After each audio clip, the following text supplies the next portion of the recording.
Welcome to the TAOFit Method. Today we're going to be working on chair mobility, specifically kind of working on feet. I have a client who recently had hip replacement surgery. And so giving her some exercises that she can do specifically for her feet. She's dealing with some osteoarthritis in the foot pain. We're going to use a ball, like a tennis ball or a racket ball, a small towel, hand towel, washcloth for working some footwork. And then we'll go through our hip and our spine work from a chair. Thinking in terms of somebody with significant mobility issues in the hip from a recent hip replacement surgery. All right, let's get started. So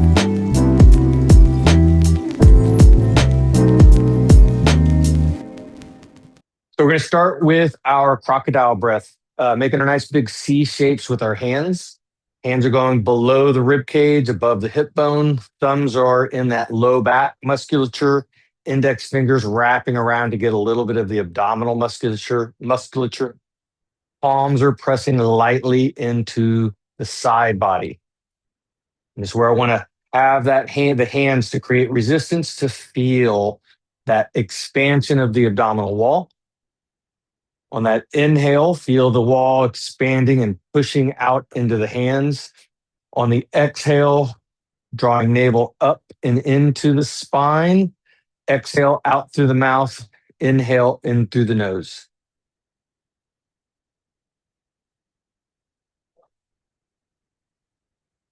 Really working on developing that symmetry.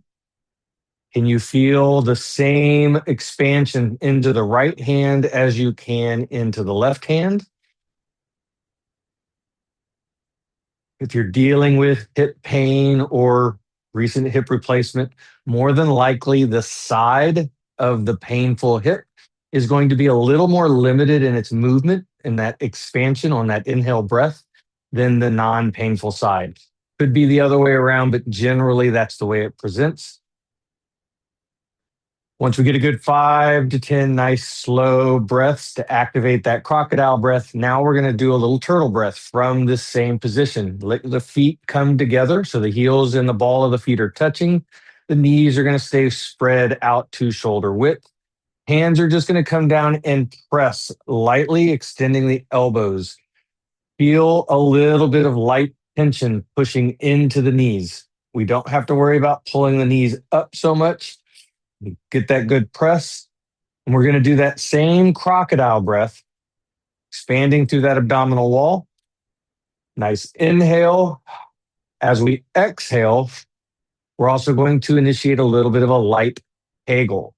Feel that squeeze through the pelvic floor on the exhale.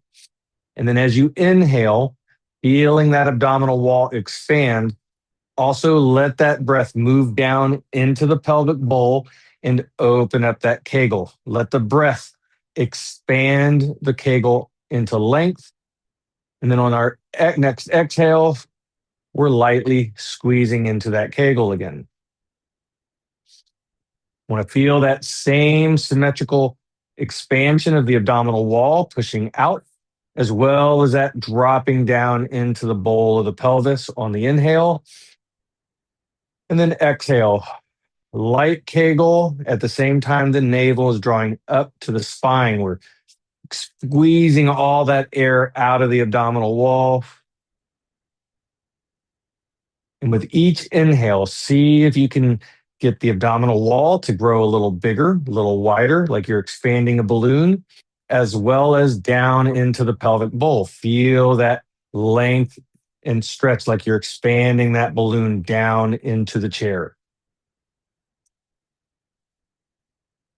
Once you get a good 5 to 10 breaths, we're going to go ahead and let our feet come nice and flat to the floor. And we're going to continue with our breath, but now we're going to work into some pelvic tilts, getting into some low back mobility. Inhale. Feel that belly open up forward. Pelvis slightly tilts forward, getting a little bit of sway in the back. Exhale. Feel that tailbone scooping up and under, getting a little bit of stretch into that low back. Inhale, feel that belly open up. exhale, nice scoop. I want to try to keep the head and the shoulders directly over the hips on this.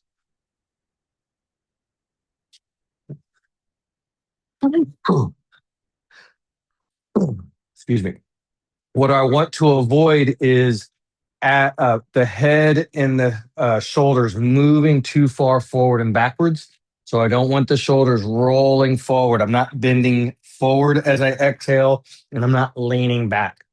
All that movement is simply that oscillation of the pelvis, scooping underneath with each one, seeing if you can get a little more scoop to get into that low back, a little bit more opening. Feel that belly opening up on the inhale. Now we're going to continue with that pelvic tilt, and we're going to now start adding in shrugs of the shoulder, really shoulder rolls.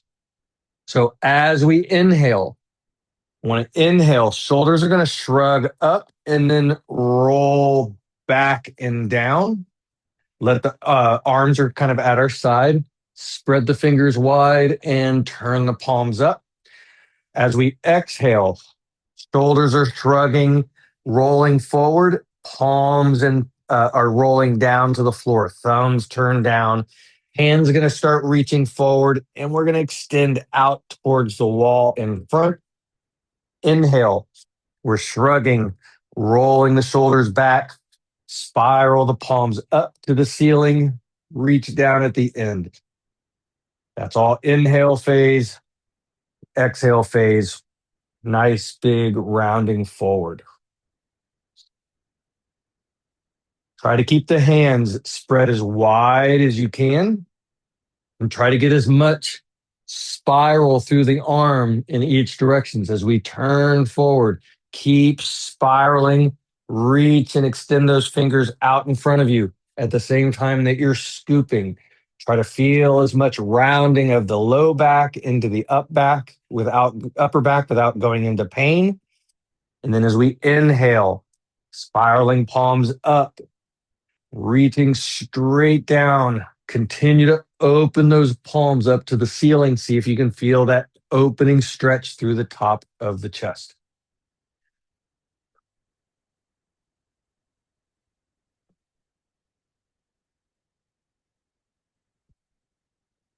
Good. Once you get about 5 to 10 reps back and forth, we're now going to grab the bottom of our chair and we're going to lightly pull so that we're pulling our shoulder blades down towards the floor. At the same time, feel those elbow pits turn out in a way that will help open up the chest just a little bit more. And we're going to do some light neck mobility from here, starting with checking our blind spots. Nice exhale as we look over our left shoulder. Inhale as we come back to the center, and exhale as we look over our left shoulder. Keep those shoulder blades pulled down, down and back as you're turning. Try not to let your shoulders turn with your head. Only the head is moving. That will allow you to kind of feel, how does this feel turning to the left compared to turning to the right? Once we get 5 up to 10, nice slow reps. We'll come back to our starting point, and now we're going to get into our tilt and lift. So lightly tilting one ear towards the shoulder, opposite ear we're lifting at the same time that we're actively kind of pulling the shoulder down to the floor. Inhale as we come back to the center. Exhale as we tilt and lift to the other side.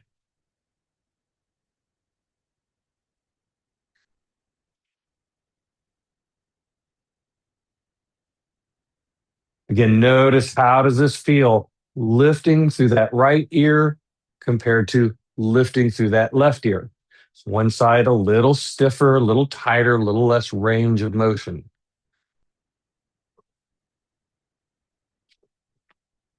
Once you get 5 to 10 reps, now we're getting into our glide, continuing to hold those shoulders down. The elbows are spiraled out. Cheekbones are staying even. I don't want the head to tilt to where one cheek lifts higher. I also don't want the head to rotate. So trying to keep our eyes fixed forward. Looking at the computer, at our image of ourselves on the computer is helpful because then we can see, are we gliding across, or are we getting a little turn or a little tilt in the head? And is it the same reaching to the right as it is reaching to the left? Can you feel that smooth glide side to side? And is it tighter and more restricted in one direction?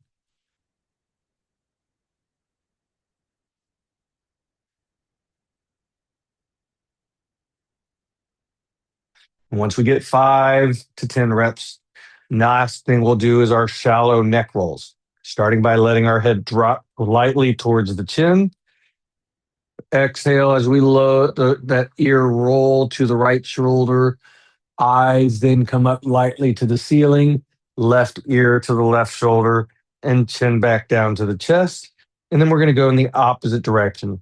Left ear to the left shoulder, eyes up to the ceiling, right ear to the right shoulder, and chin back down to chest. Alternating directions on each one, going nice and slow and smooth. Notice where it feels tight and restricted in that circle in both directions. It might be a little tighter in a different spot when you roll towards the left side first compared to the other side. It might be tighter somewhere else. So noting that is good and useful. And we're slowly getting a little deeper on each one. All right, so now we're going to get into our foot, doing some light footwork. Going to start with a ball. Now I got a lacrosse ball. Lacrosse ball is super firm. I would start with something a little softer, like a tennis ball or a racket ball. But we're just going to do a little bit of soft work on the plantar fascia of the feet.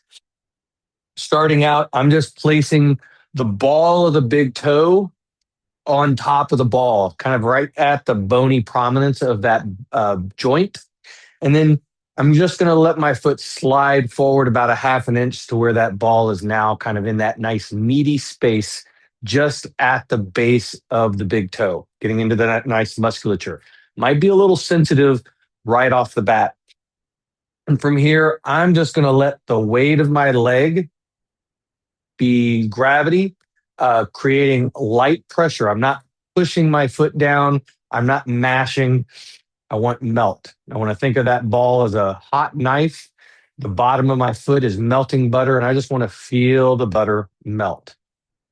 If you're finding spots that are sensitive, I want to stay on the non-painful side. I want it in that like level 1, level 2, where it hurts in a good way. It doesn't hurt in a way in which you're bracing and really trying to fight it. So it should be like a, feel good massage, not painful. If you can't breathe through it, if you can't melt through it, you have too much pressure. You need to back off. Now, as you're putting pressure on it, you should notice that melting, whatever sensitivity, within about 30 to 90 seconds, it starts to reduce, starts to melt, at which point we're going to move. Staying at that base of the big toe, we're now going to let it move a little bit more towards the heel. But I'm still staying on that line of the big toe for right now. I'm just kind of feeling, is there another spot in there that's sensitive? And if you can find that spot, we're going to stay on it, let it melt, get about a 30 to 40% reduction in that discomfort. I don't want 100% melt, but just a little bit of a melt. And then we're going to move to the next spot of the foot. So after already we should be getting some decent melting. So now I'm going to move the ball to the base, to the joint of the second and third toes of the ball of the foot. Again, kind of at the toe joint, and then a little bit below that where we get into that nice meaty part of the arch of the foot. We're going to do the exact same thing. We're just looking for 1 or 2 spots to get a little bit of soft work, 30 to 40% reduction, melt. And again, if you notice that it's sensitive, then that's kind of what we want to seek out. But I don't want it to be so painful that you can't breathe. Full slow inhale, full slow exhale. If you feel your breath kind of tighten up, then it's too much pressure.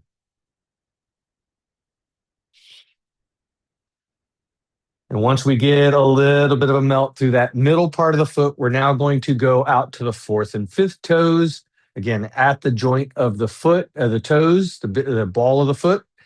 Move a little bit south of that till we get into the meat of the lateral arch of the foot. So we're more on the outside edge of the arch of the foot and doing the same thing. Just finding where it feels kind of good and sensitive. I find the lateral foot, it's a little bit lower, more towards the heel where it feels that, kind of juiciness. But you might find it's more towards the knuckle of the foot as well. And once we get that same 30 to 40% melt on this side, we're going to switch and do the same thing on the other foot. So starting at the base of the big toe, working just a little bit south, getting into that nice meat of the muscle right at the base of the big toe. Usually that's the most sensitive spot. So I like to start there. Notice as we're getting into this foot, is this foot more or less sensitive than the other foot? And is it more or less sensitive in different parts of the foot? That can be helpful, especially when dealing with certain types of pain. What's going on in your hips is also going on in your feet. So your feet can be give you some interesting feedback. If the feet are really tight through one part of the foot, that might be related to specific tightness in one part of the hip. So as we're working through this first line, kind of noticing how it feels compared to the other side, and then we'll move to that second and third toe line, starting at the knuckle and then working just south of that, getting into the meat of the muscle. Again, kind of noticing if this side's a little more or less sensitive than the other side. Now we're doing about 3 or so minutes on each foot. If you're doing this on your own, it is okay to go a little bit longer. You can spend a little bit more time in each section. I would still keep it to 30 to 90 seconds on each individual spot, getting the 30 to 40% reduction in the melt. But you can find more spots. You can work more areas of the foot in order to get a little bit more mobilization work. I'm now moving to the fourth and fifth knuckles on this foot. And I'm finding my left foot just feels a little bit tighter than my right foot, sensitivity wise, which is interesting because my right foot, the ball of my foot, has actually been dealing with some joint pain, probably joint pain and or arthritis pain of my own related to issues in my right knee. But my left foot is more sensitive on the ball than my right foot is. I actually think that the biggest issue of my right foot is it's too mobile. It's hypermobile, especially at the knuckles of the foot, and that puts more stress on the joints. And it's actually my left foot that is not mobile enough. So as we're starting to get that nice melt and softening, we're then going to set the ball off to the side. And now we're going to do some just simple foot and foot mobility. So again, this is we're working with somebody with a hip replacement. So hip mobility is going to be highly limited. My mobility is going to be greater. So I want you to make sure that you are moving within what your comfort range is. I don't want to trigger any pain over a level 3, especially related to the hip. What's really, really important here is that the nervous system is getting mobility that doesn't trigger into pain responses. So we want to keep that pain level low in order to give your nervous system a good experience of movement. It's going to be really important as far as getting to a point where we're moving pain-free. Our therapeutic movement has to be pain-free if you want your non-therapeutic movement to be relatively pain-free as well. So we're going to start 1 foot at a time. And we're just simply starting with light ankle rolls. I'm rolling my foot to the outside edge. Knee's going to have to move a little bit, and then rolling it back to the midline foot and seeing if I can get to the inside edge of the foot and then roll to the outside edge of the foot. And I'm seeing if I can get as much roll of the ankle with minimal knee. I don't want to really turn that knee a whole lot. If I turn the knee a whole lot, I can get a lot more movement at the foot. But again, I'm limited in the hip mobility right now. So this is going to be a small movement. I'm trying to get more at the ankle than I am at the knee and the hip. Now, as we're getting into that side to side, we're going to add a little bit more action to it. So as you roll to the outside edge, we're going to lightly lift the heel. So I'm pushing more to the outside edge of the foot. Bringing it down, we're moving to the inside edge of the foot. Outside edge is kind of coming up, and now we're pressing through the ball of the foot. We're just working back and forth lightly. This is subtle work. This is not deep work. We are simply trying to get some light mobility into the joints of the foot. Once we get a good 5 to 10 on just those side-to-side ankle rolls with the ankle lifts, now we're going to let the foot come nice and flat to the floor, and we're going to work on some toe lifts. So starting out, I'm only going to lift my big toe, and I want the other 4 toes lightly pressed into the floor. So feel the big toe lift to the ceiling, and then let it reach back down to the floor. And we're just going to do 5 to 10 nice lifts, slow lifts. Now, as you lift the big toe, try to keep the other 4 toes engaged with the floor, but without crunching them, without pulling them in, without squeezing them tighter. You might find that that's actually really, really difficult to do. Now, after we do 5 up to 10 big toe lifts, we're now going to plant the big toe, and we're going to lift the other 4 toes separate while keeping that big toe planted. Then bringing it back down, and nice slow lift. And again, try to keep the big toe engaged to the floor, but without shortening it, without pulling it in towards the foot. You might find one of these is really difficult to do. It might be more difficult to pull the big toe up. It might be more difficult to pull the other 4 toes up. When you're pulling those other 4 toes up, you might find that 1 or 2 toes lifts and the other ones don't really move a whole lot. And that's going to be important to kind of pay attention to. So once we got our 5 to 10 on that foot, we're going to now switch to the other side. Starting with our just light little ankle rolls side to side. Now, because we're looking at hip replacement, more than likely one hip is moving a little bit better than the other, but I still want to try to limit the hip and the knee movement so that we're getting as much movement through the ankle. And I want to kind of pay attention to stuff. Something I am now noticing on this left side. When I was on the bottom of the foot with the ball, my left foot was a little more sensitive, felt tighter.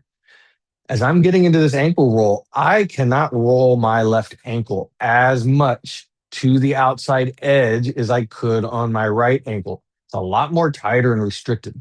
So that's actually really helpful feedback.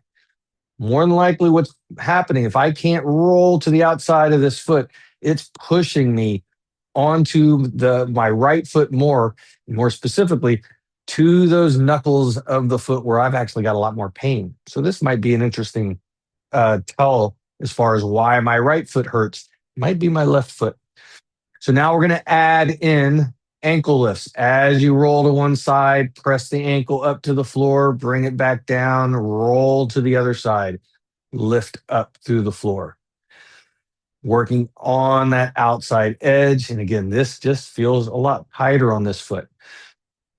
So where you're, where you're feeling tight immobility that is different on one side is going to be a big factor in where you are probably experiencing pain somewhere else. So it's why, like, where it hurts is not always where the problem is. And so we've got to look at the rest of the body, how the rest of the body is moving.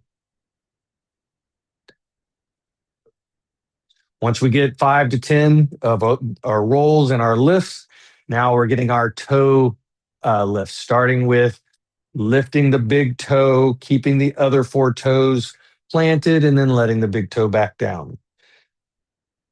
Again, try not to scrunch or pull too hard. I want the toes grounded, but not shortening. If you feel see the short toes shrinking into your foot, then see if you can keep them pressed down, but keep them long.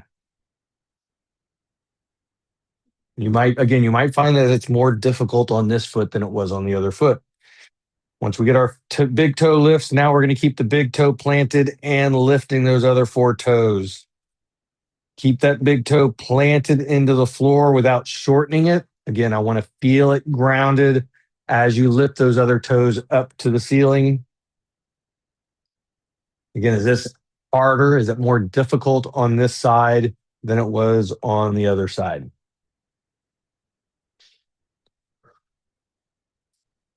And once you get 5 to 10 of those, now we're going to go ahead and get our towel or our washcloth.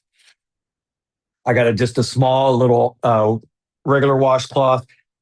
I'm putting it down in a nice square. And then I'm putting my foot, my toes right at the very edge of the base of the towel. And I want to keep my heel on the ground. I don't want my foot to move or slide around. The goal here is I'm going to slowly pull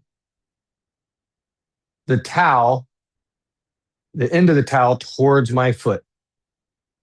And I got my foot lined up right in the middle of the towel because as I pull, I want to pull a little bit more to the left or to the big toe side of the corner of the towel. And then I also want to pull from the pinky toe side of the towel. So feel more pull coming from the big toes and then a little bit more coming from the little toes. And see if you can grab the towel and pull it closer and closer to the foot until you got the entire towel underneath that foot. Now I find I am on a mat. This towel does not slide very well. It's actually a little challenging. So I'm getting a little bit more work than I did when I first did this, where I was on a different surface. So if you're doing this on like a carpet or a wood floor or concrete floor, this is probably going to be a little easier than if you're on a mat. Once we're done with one foot, we're going to do the same thing on the other foot. Again, starting at the base of the towel, slowly grab and pull. And remember, I want to pull from the big toe corner side, see if I can get that side pulled in. And I want to pull from the pinky toe side. I'm trying to side. You might notice that it's easier to pull from the big toe. It might be easier to pull from the pinky toe. That might be different on one foot compared to the other foot. And again, that's really valuable information. If one foot has better dexterity to grab and pull that towel than the other foot, then you can imagine that when you walk or balance or do any kind of specialized skill work on one foot, it's a little bit different on that other foot. The other foot's probably not able to do it as well. And those are going to be kind of the areas in which I really want to have balance on both sides. So once we get both of those done, we're going to move the towel off to the side. And now we're going to get into our hips. So at this point, the The work we're going to be doing in the hips for somebody with hip replacement is going to be incredibly limited. I'm going to be teaching really the next few weeks. As your hip mobility improves, you will be able to do more and more of these positions. But the idea here is we're really working positions. We're not forcing it, and I don't want to get you into pain. So starting off, we're just seeing if we can get into a split stance on the chair, which means we're going to turn to the side of the chair so that one leg is off the chair, and is a little bit more free to move. And we can start. So I'm kind of sitting on one hip, other hip is off the chair. If you need to hold on to the chair, that is fine. And we're simply going to be working. Can I get my knee to slide back? How far can I get it to go? And then bringing it right back forward. I'll do that moving to the side. So, how far can I get that foot to slide? We can do this with the toes tucked or with the toes untucked.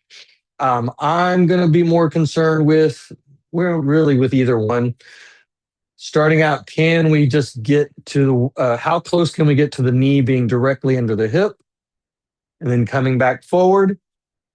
Again, if you're starting out with a hip, if you're just new to a hip replacement, this may be incredibly limited, right? Don't want to force this, especially getting to this position may take weeks. So I'm not in a hurry, but it's important to work these ranges of motion as soon as you're able to. Once we get to where your knee is directly under the hip, we can then work a little bit further back where you're reaching back and then letting that leg slide forward. But again, that's going to be a little bit weeks away. But we'll do the same thing on the other side. So turning to that other side. Again, if you need to hold on to the chair, that is fine. Starting with both legs in front, sliding that leg back, finding how far it will go. You might find that if you're sitting on, this may be difficult to do just because of the hip replacement. You may not be able to sit on that hip for a while, so that we won't get into these movements until you're actually able to get into the position. So again, once you're able to get into these positions, these kind of movements become more available. Again, once we get past knee is directly under the hip, we can start reaching even a little bit further back. We're going to switch back to our starting side. So now we're imagining that we have our range of motion enough to get that knee relatively under the hip. Back toe is tucked. Coming back to our breath. Nice inhale into our belly. Pelvis tilts forward. Exhale, we're scooping, and I want to feel a little bit of that load in the big toe.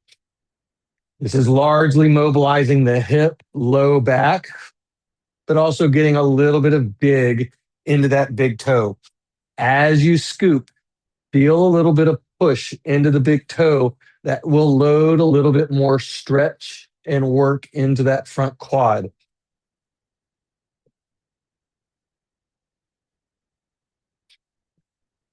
Once you get about 5 to 10 reps, we'll switch to the other side and we're going to do the same thing. Nice inhale into that belly, nice big sway in the back. Exhale, navel into the spine as we load and lightly push into the big toe. Notice if one hip is tighter, maybe one big toe is tighter.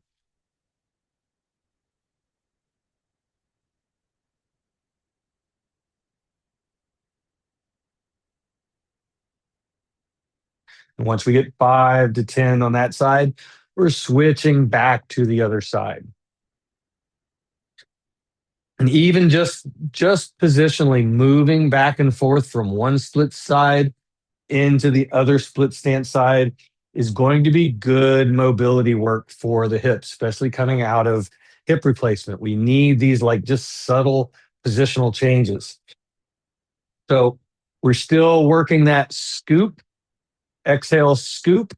We're adding in reach through the arms up to the ceiling.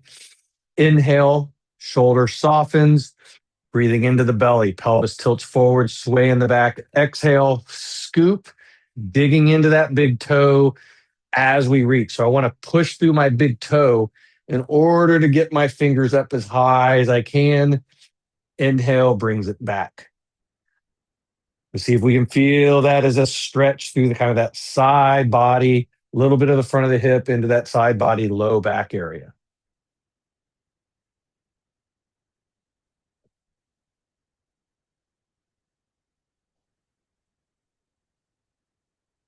Once we get 5 to 10 reps, switching to the other side, doing the same thing.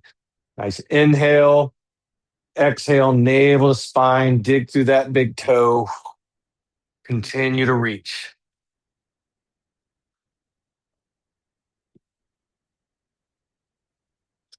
Notice the subtle differences on this side compared to the other side.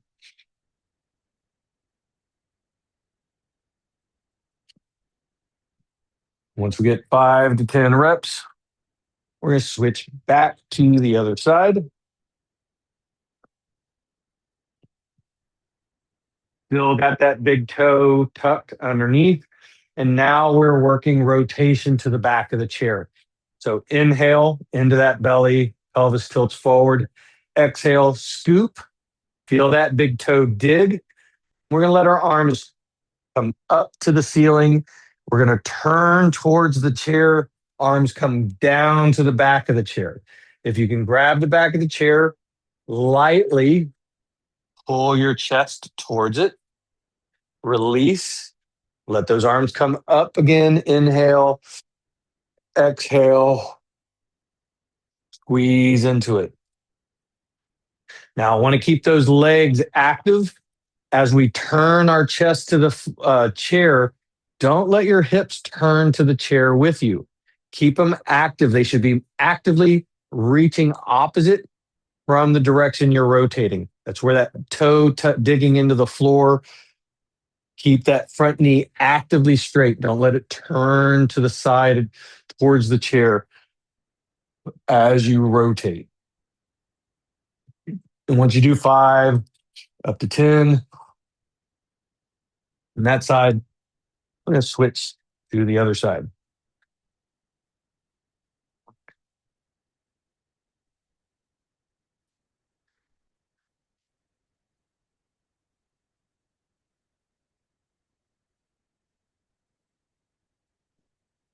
And exhale as you pull. Inhale as you reach up.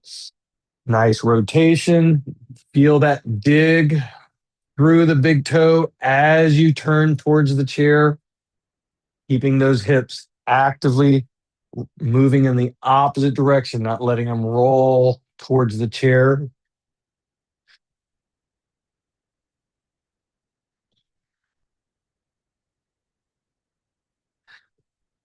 And once we get 5 to 10 of those, we're going to come back to our seat, sitting now back to square on the chest.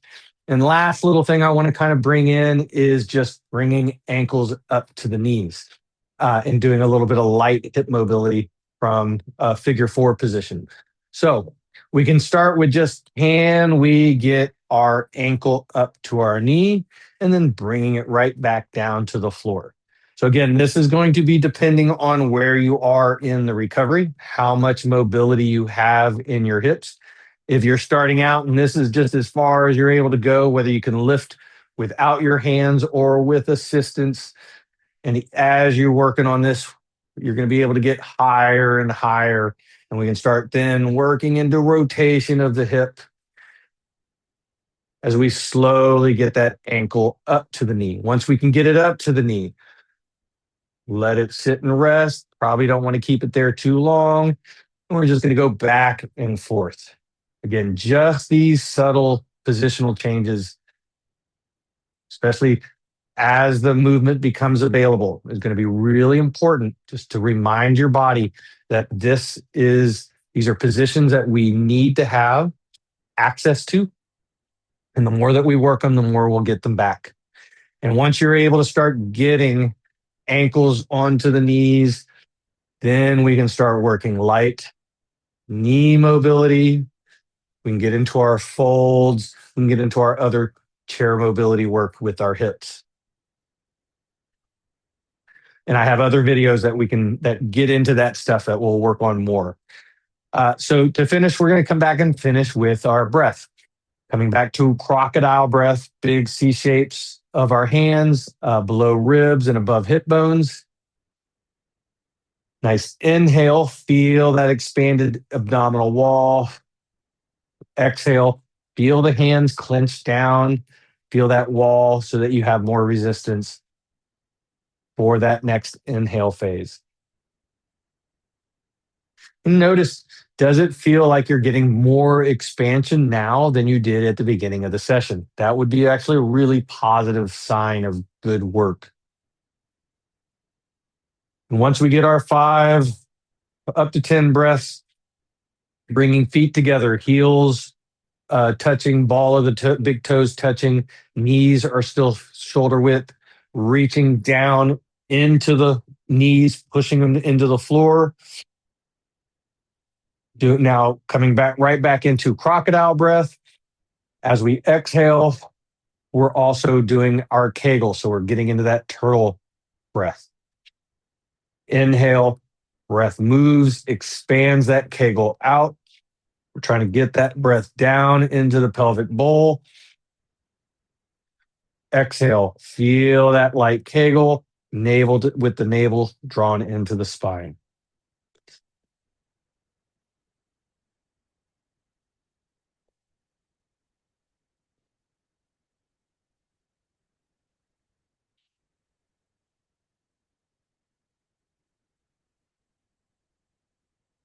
Once you get 5 to 10 of your breaths, relax your hands, relax your feet. You can let your hands just kind of turn up to the ceiling, let the shoulders start to relax. We're still breathing into our expanded crocodile breath. Feel that expansion out and away. Exhale, full exhale. But now let's kind of let that crocodile breath move up into the ribs, chest, upper back, shoulders, and neck. So just feel everything expanding up, out, into the back. Exhale, full exhale. Imagine as we're breathing in, we're breathing into tension. And as we're exhaling, we're letting that tension melt, letting it go, letting it release down to the floor, just kind of letting it fall off of us.